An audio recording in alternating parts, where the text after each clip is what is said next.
ایک بار پھر خیبر پختونخوا دہشت گردوں کے نشانے پر باجوڑ میں افسوسناک بم دھماکہ، دربالہ میں تحصیلی براول جمعیت علماء اسلام کے امیر گھر میں قتل، وزیرستان میں بھی فوجی قافلہ پر خودکش حملہ، علاقے میں کرفیو نافذ۔ یہ 2009 جیسی حالات کی واپسی ہے۔ ہمارے ریاستی ادارے کہاں مصروف ہیں اور حکومتی اقدامات کیا ہیں، ان سب پر بات کریں گے، لیکن سب سے پہلے ہمارے اس چینل کو سبسکرائب کریں۔ شکریہ۔ 2 جولائی یعنی کل تبتی دودھ میں اسسٹنٹ کمشنر ناوگئی اپنے معمول کے گشت پر تھا کہ موٹر سائیکل جیسے ہی اس کے گاڑی کے قریب پہنچا تو زوردار دھماکہ ہوا۔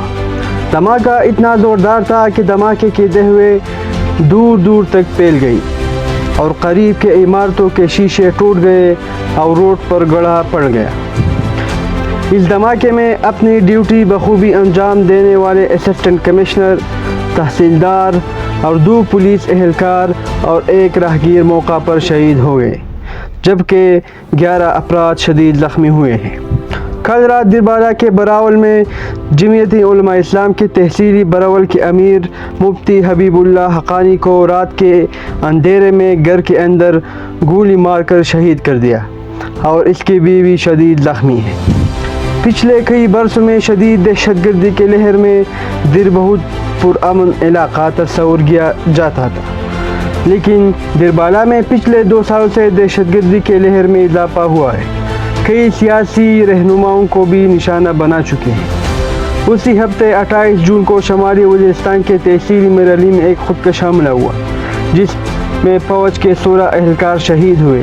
یہ حملہ ایک خودکش بمبار نے فوجی قافلے پر کیا۔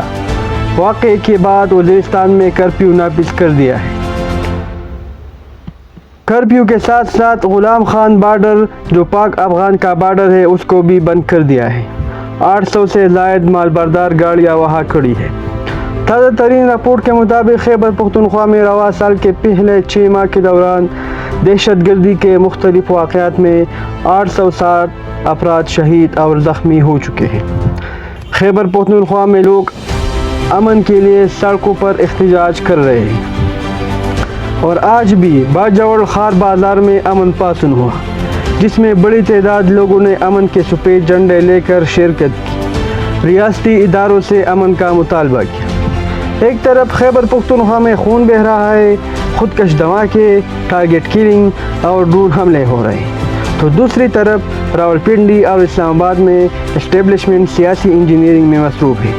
کون وزیر اعظم ہو، کون پارٹی ٹوٹے، کس کو جیل میں ڈالنا ہے، کس کو لایا جائے۔